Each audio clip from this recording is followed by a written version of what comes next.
it's one of those things you're like, why don't we start in the beginning and let's just build our own place that we could record, you know, whenever we want.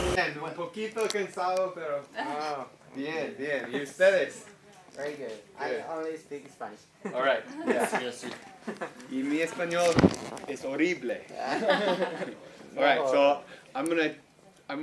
voy a tratar de hablar en inglés por ese lugar. No, that's Stevie Wonder. The Stevie Wonder board, Yeah. that was mine. Okay. Were you a Stevie Wonder fan? Absolutely. Is that why? Did you have that like custom made, or was it like that when you bought it? There's a guy, Ben Liddy. I just told him, I said, hey, do anything Stevie Wonder.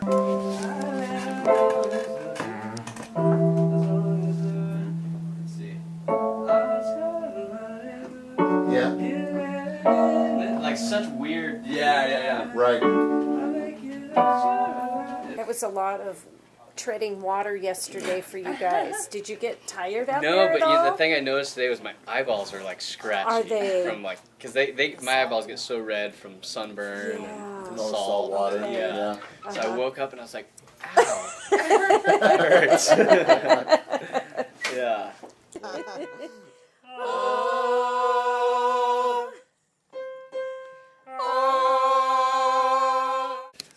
Okay, so the hand stamping process is something that's very cool about us doing this internally, because we can put handwritten notes in there, kind of, you know, do these a few extra steps. Ink, you throw it on, push it down, and you move on to the next one. This one's stamping. So this area, if you'll kind of see, there's a desk set up right here. That's actually, you guys have all met Tammy.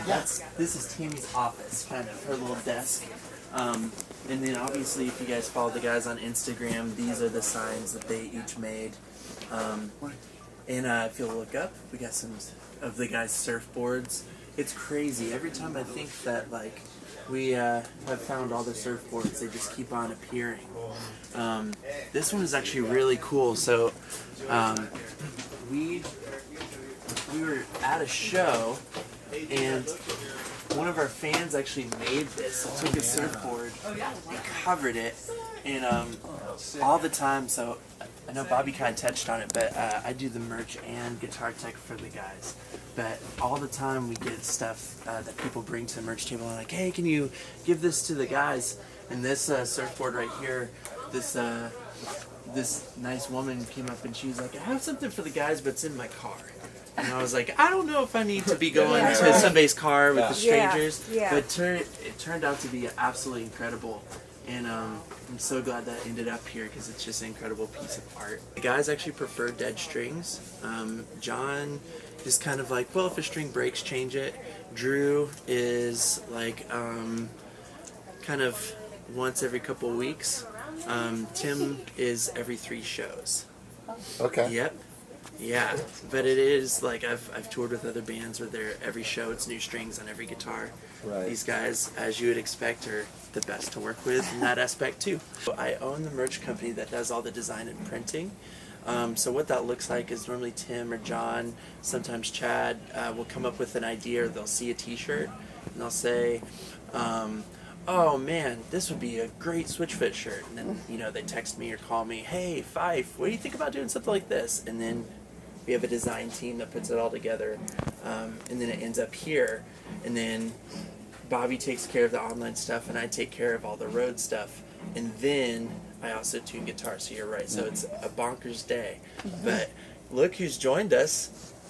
Mr. Chad Butler himself. What's up? I will say this is the hardest working man in show business. Yeah. Oh man, you are too kind. Man, are you ready to take on our Thanks for coming to the studio, guys. lovely people here? Yeah. What's the story behind these seats? They look like they were pulled out of a They were van or something. custom-made furniture. From the company car. Yep. From the company car, yeah. Our band van. Nice. We need a little extra room this week to shuttle all the gear around. Oh, I got you. Oh, okay. Yeah, they're not always there. Okay. Feel free to try them out. They're very comfortable. We won't charge you extra for how they smell. There may be some French fries in the grease of the seat. Nice. Tell you a few stories. we have some things we hung on the wall to sort of remind us of our adventures. I'll point some things out, but if you guys see anything that is interesting or I've missed, feel free to ask questions. We'll check it out. Sweet. I don't know if you noticed, that's an Alaya, Hawaiian style board that John made. Yeah, Yeah, I remember seeing that somewhere. I'm a fan of surfboards if you can. Oh yeah. So come on in. So I'll tell you, in the recording season, like this last 6 months, we've been in here every day, and we try to keep a regular schedule. We come in the morning, have coffee, usually work about 10 to 6, try to keep a regular routine because the rest of our year when we're touring is so irregular. So when we're home, we like to be home in the evenings with our families. And try to keep a sane schedule so we're not burning out. See, John lost a bet. He had to beat Gwyneth Paltrow. Okay, okay. Oh, I know. I guess I lost a bet too because I Yes. knew Angela Yes, get you used did. Yeah. That's awesome. Africa. John broke his board. We never found the front half. Shark. Out to sea. Yeah, shark.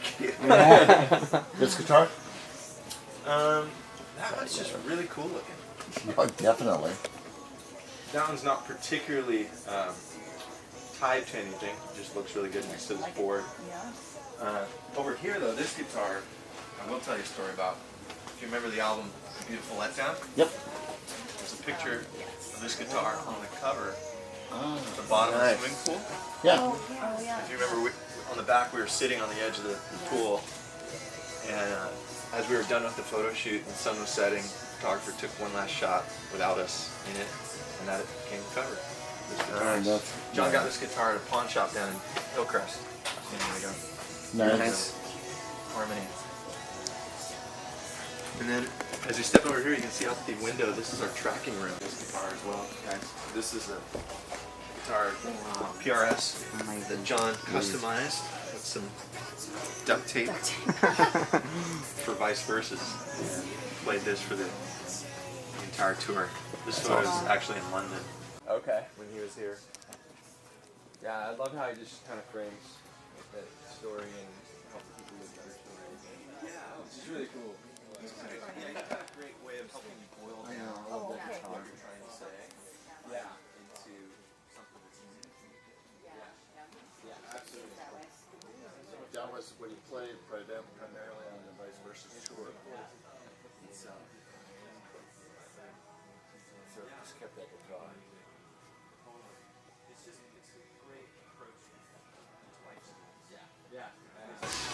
Yeah, and they change, you know.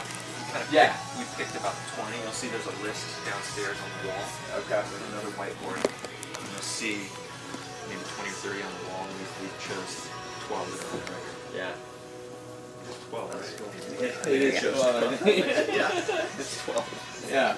There's a guy, Ben Liddy, who's a kind of a graffiti artist, Oh yeah. and he painted that board first. Okay. No, he painted Oh, he that's painted cool. that board first. He asked us if he could paint a board for us, and actually I think he did one for Broham first that looked very similar to this one. That was John's board, and so then we asked him, hey, can we have you do another one for the studio? So we did that one, and then I had him do Stevie Wonder. I just told him, I said, hey, do anything Stevie Wonder. Okay. That's the awesome. Hotter Than the 4th of July album cover. I painted on there. And this is Tim's board. He actually had that custom made to celebrate the Legend of Chin. When we first Yeah. put that out, he was in high school and had a guy make the board based on the album cover. Taylor does. I forget the name of. I think they call it a baritone or something. Okay. It's got 2 extras. 2 extras right in Low the middle. string. Yeah. Or well, no, it's got this one's lower, and then this one is that small one here and here. These are like a 12 string, you know. Yeah. Yeah. It's a trippy thing to play. So it's not conventional fingering So you can take it down. Is that it's Try it. not a drop D, is it? I don't know how it's tuned right now. It's tuned like this is an E right here. That's an E? That's an E. So it goes down. It's like a baritone. Weird, right? Interesting. Weird, right? I like it. It's like this strange.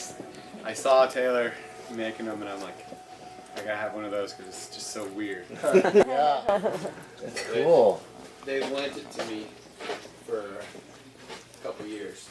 Yeah, I've written a bunch of songs, but I'm always trying to find instruments that'll inspire something new. Yeah. Pick up, feel like we're like, wow, this makes me think differently about music. Right. Yeah.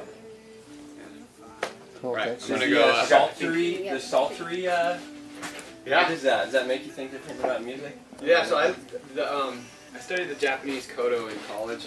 That's a gazang, which is a Chinese equivalent. The bottom one. Yeah. Yeah, I think that. Like, there's a couple solo songs, White as Snow and Love. That's true. Yeah. Okay. Yeah. Yeah. It sounds like we're like, am I eating sushi now? Or? That's awesome. Which guitars to look at? On the right is the broken low gravity guitar from that tour. So check that out around the corner to your right.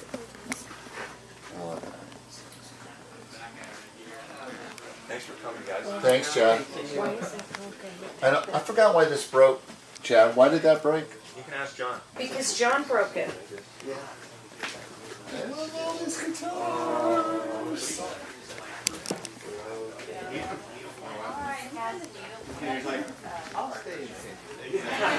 See, you can never have too many guitars on. Ooh, look at that one.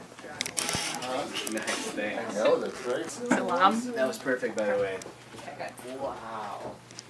I know, really? Tim, I think this is your water. It is your water for sure. It's not. Oh, unless they gave me a new one. Okay. Oh, gotcha. I guess not. I think it is. What's up, guys? So let me give you a quick tour. This is Tanner, first of all. Well, let's get Everything that sounds good that comes out of here is because of Tanner. Thanks, man. He's been the engineer here for 4 years. 4 years now. And yeah, does amazing stuff. You come around here, this is kind of our favorite part of the studio. So every mic in there goes through a channel, a cable that comes out right here in the patch bay. Wow. These cables are called TT cables, which stands for tiny telephone, which is exactly what it sounds. It's like the old telephone switchboards. Mr. Brown wants to talk to Mrs. Jones, so you go, "Bleh," and you plug it in over here, and now they're talking. So this is a microphone that's talking to a mic pre, that's talking to a compressor, that's talking to an EQ, you know, so it's all through the patch bay. You can change it at any time. So we love to experiment with it, and a lot of the character of a sound can change by how you set the settings on these things. How hot you drive the mic pre, that can add like a good distortion if you want that, you know. Or you can be more subtle with it. Compressor, same thing. You can make it sound really kind of dirty, or you can make it sound really pristine. This is the room that we spend the most time in when we're recording. We do a lot of just kind of like idea dreaming in here, writing, experimentation, and then the room we spend the second most amount of time in would be obviously the tracking room where we're all in there playing live together. You guys ever had to like arm wrestle over an idea? Like, no, this is out, and then it's like, We haven't let's just ever settle it that way. Yeah, we haven't actually ever actually arm wrestled, but we come close to it. This is the board that all the wrestling happens on. So we write, you know, just a ridiculous amount of songs. Each album like over 100, and then the ones that are the most promising to us make it up here. And for this album, anything below this red line was looking pretty good, like it's probably going to make the team. And then this was like the B team, that these guys were kind of fighting for a spot on the team. And there's probably like 5 or 6 songs that ended up kicking off people from the team, from that team. So it's like kind of, it's always this back and forth between all these. It's different categories here. Getting them singing. That's awesome. It's like we check off these boxes, like, okay, bass is done, drums are done, guitars are done, that sort of thing. But just because they're all checked doesn't mean that they're safe. And it's very common for us at the last minute to redo a song entirely. one of those songs was I Won't Let You Go that was like produced really kind of big rock sounding, and we just kind of scratched all of that and went back to this really tender vocal that John sang, and rebuilt the whole song around that. Much more kind of, I guess tender would be the word for it, you know, and I love the way that came out.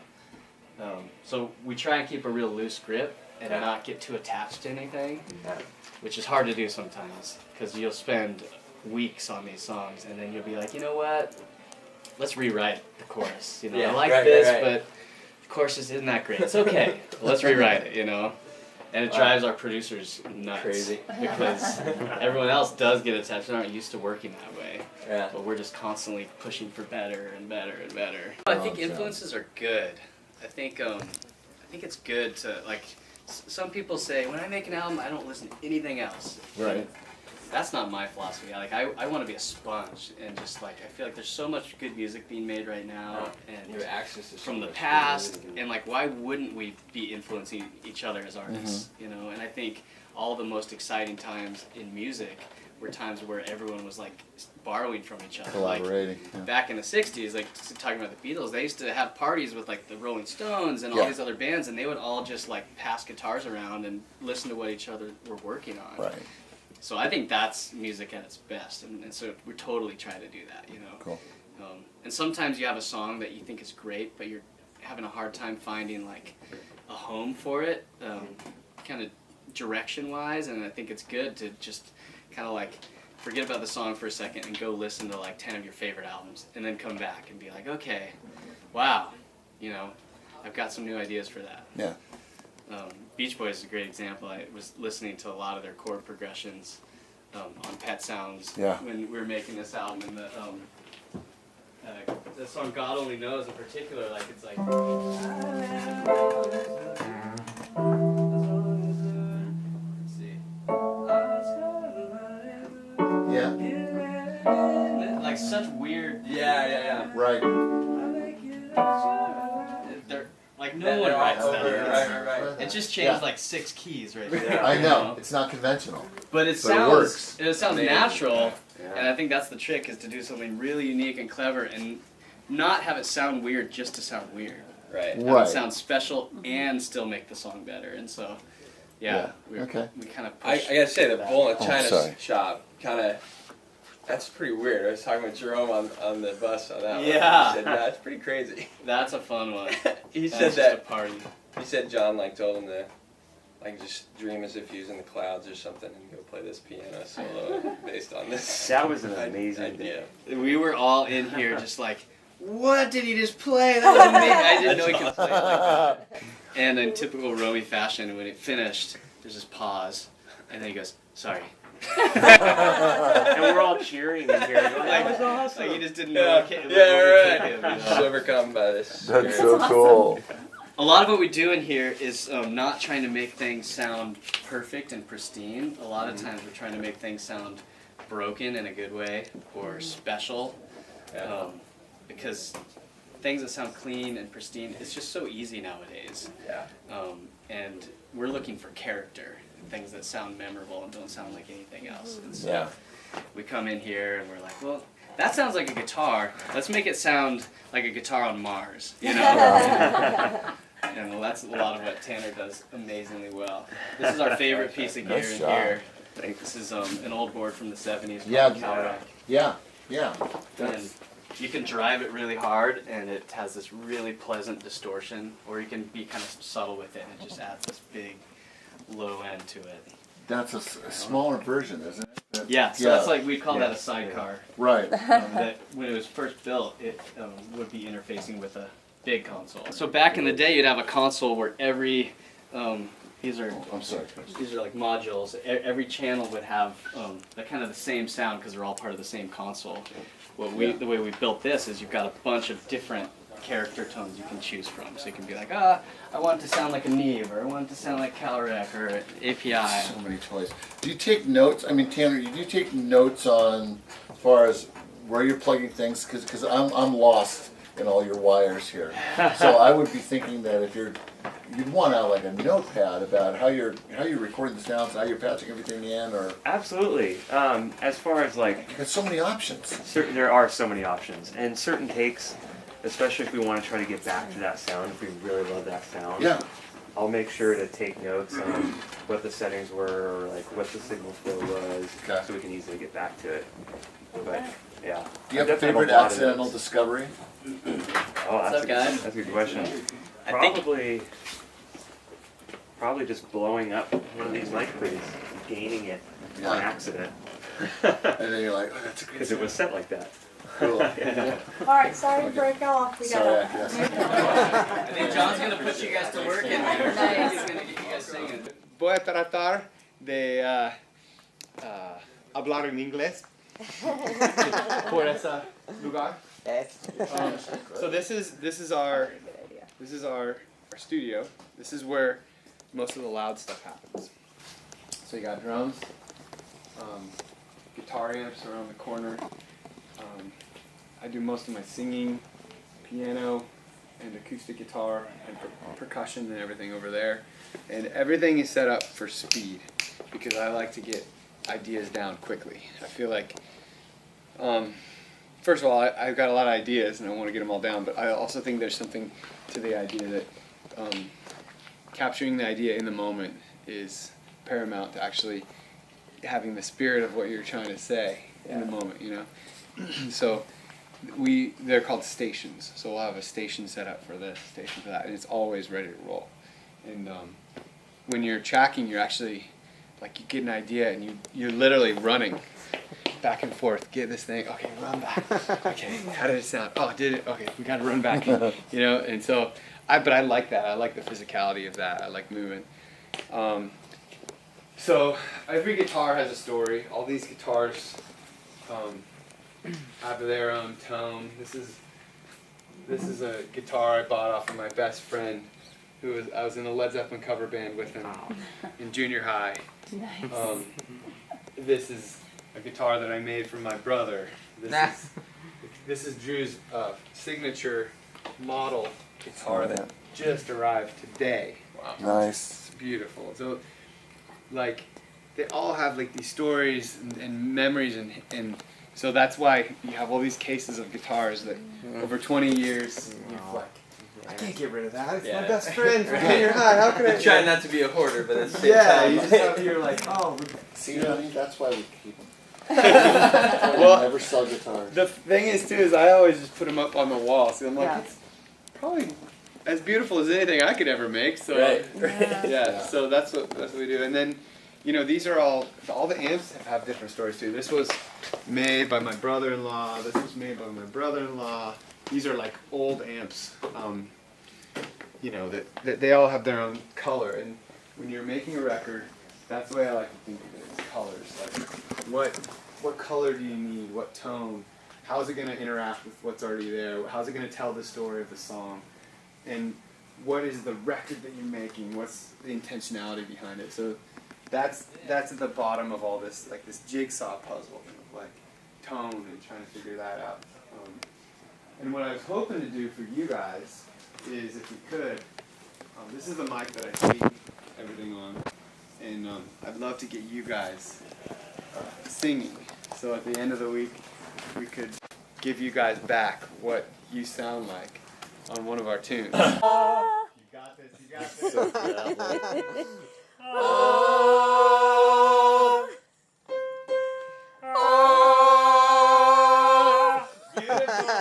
Love it.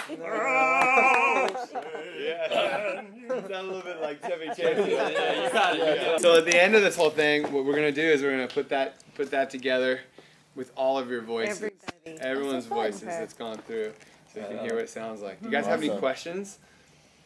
The broken guitar. Yeah.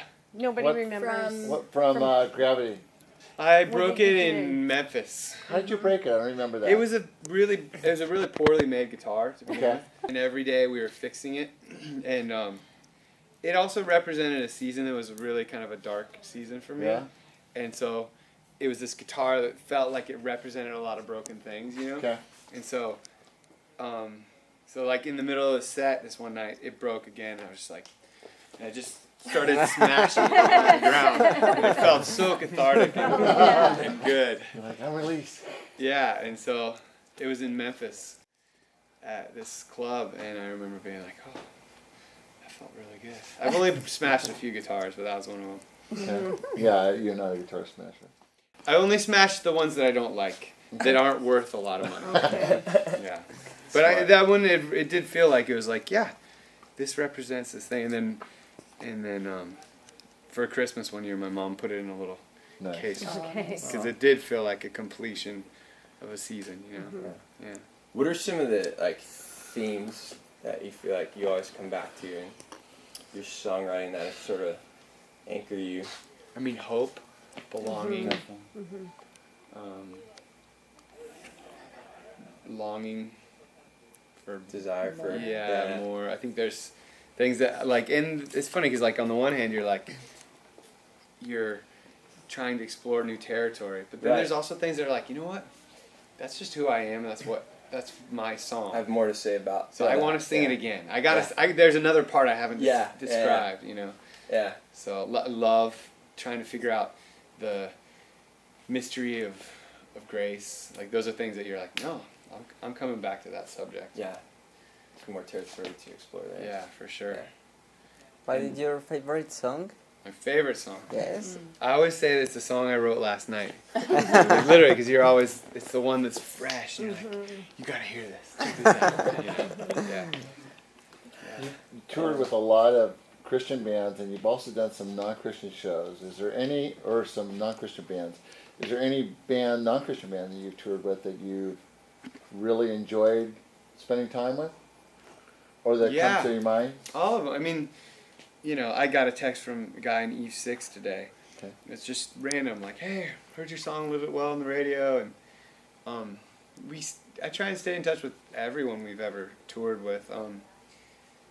And then some people that I haven't toured with that somehow, like Tom Morello would, you know, text me all the time, have me come up to LA and be part of his Night Watchman thing. And like, I think the thing for me is I don't divide people into those categories. I think it's better just to think of them as, like, even whether they're a musician or in front of a lot of people or little people, like, it's always just a bunch of people that are hurting, looking for meaning, truth. Like, it's what we all are, you know. Yeah. Whether you're in church or in the bar or out surfing or whatever, you know, we're all in that same place. And I feel like when I see the world in that way. Oh yeah, by the way, we're near an airport. So have any of those ever what do you do? Yeah, all the time. Okay, cut. Here goes the plane. It's called the environment. Okay. Character. Yeah, character. This whole place was really inspired by our friends who showed us their studio, Jimmy Eat World, over in Arizona, and we were like, this is amazing. We got to do that. But ironically, theirs is right by Sky Harbor. You know, the airport in Phoenix. So That's funny. maybe it's something with airports. Maybe maybe it's good. Cheaper office space. Definitely cheaper. Here we go. Bright and sunny. Both of us technically have the same job, but it's two very, very different versions of the same job. Well, you're mixing live in a room that changes every time. Every day. Sometimes outside, sometimes on a boat with wind. And he's producing it all inside. Right. So it's I'm very, very much of my job is dealing with the laws of physics. Okay. Like, that's the easiest way to put it. The physics of sound and how it travels. Right. The physics of rooms and how they echo and this and that. Right. The physics of, the laws of physics, I am bound by them and have to deal with them. And that's like the hardest part of my job. Oh yeah, I know. His job is not bound by any physics No. laws at all. He can do whatever he wants and create whatever sound he wants with EQ going every which way. He doesn't have to worry about feedback, doesn't have to worry about anything. And things are wide open. It's part of what drives me crazy about that world is you can go in there. I've been here on a Monday and then come in not that Friday but the next Friday and they're still working on the same song. And I'm like, have you guys done other songs in this time? And they're like, no. And I'm like, it's 4 minutes long, and all you've done for the last 10 days is 4 minutes over and over and over. Yeah, thousands and thousands of times. Yeah. I would go great. My job is I come in and I'm like, this is what we're doing today. We're gonna be on this boat, and I got to make the band sound the best I can on this boat. And then at the end of the night, I'm gonna load everything out of here and then go do something else tomorrow. Yeah. And then I'm done with the boat. And you're trying to reproduce the sound that do he it does anymore. in there in a live setting, which is... I gave up on that a long time ago. I don't try to make the band sound like the record. And the band, can't always fortunately do for that. me, the guys are they're Good at it. basically what they want to do is make songs sound the best they can live, Right. close to the record, but if anything, make it different than the record. Because you can go home and listen to the record. While you're there listening to the band live, they want it, and they don't use It's tracks different or anything interpretation. like that. I appreciate that so much. No, I do too. Tracks stink. Because it means I have to do my job. Well, I don't yeah. get to just hit play and be like, oh, it's perfect. I just add a little of this, a little of this. It's like if John's guitar breaks, that part's gone, and I got to figure out how to make it all sound just as good without it. But it's not, it's not gonna. If John goes in the crowd, he drops his microphone. You're gonna hear it rolling around on the ground. You're not gonna hear John singing. It's one of those things you're like, why don't we start in the beginning and let's just build our own place that we could record, whenever we want. Alright, we're full. See you at the next one. And that's what we did. We kind of took a leap of faith. This is where everything was taken away from you. Like, no, we don't have a record label. We don't have,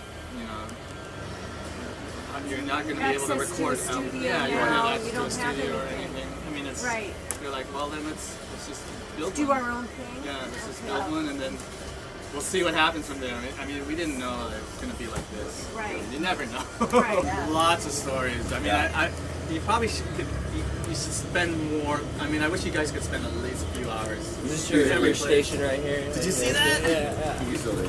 Yes. Oh, man. I mean, that's just a small section. Right. Because we have gear for the live stuff. They've been like transferred Back from and the forth. boat. Yeah. They're gonna do it for the pro-am, and so they have it outside. But Are you getting like car sick at all? I know. Driving all over. Like, where am Hey. I? Did you see all the guitars? Yeah. Yeah, that's a big collection. Drew thinks this is his retirement investment. Totally. They'll sell it You know, when he retires. good ones don't go down in value. He's like, No, you man. know what? I think I'm gonna, collect this for my retirement.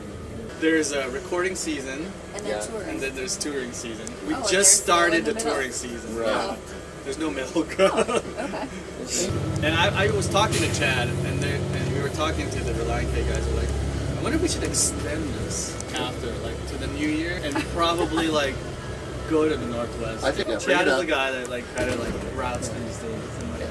And well, Tim is like design and look, and he's really good with like graphic design. He designed like a lot of the albums. Yeah.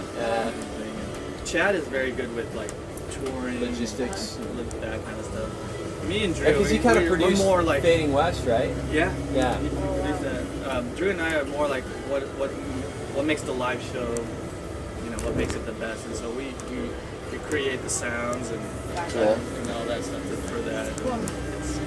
Everyone has kind of their own thing that they like. What does John do? Just writes. John is just like me, he writes, man. And the thing is, he has his own solo stuff he has to do. Right. And you're like, okay, John's, dude, John's the heart and the passion you're up front. Yeah, you do your he's thing, double man. duty, man. I You mean, do your thing. Hey, Oh, we're thanks, back. man. Thank you. Thank you. We are back.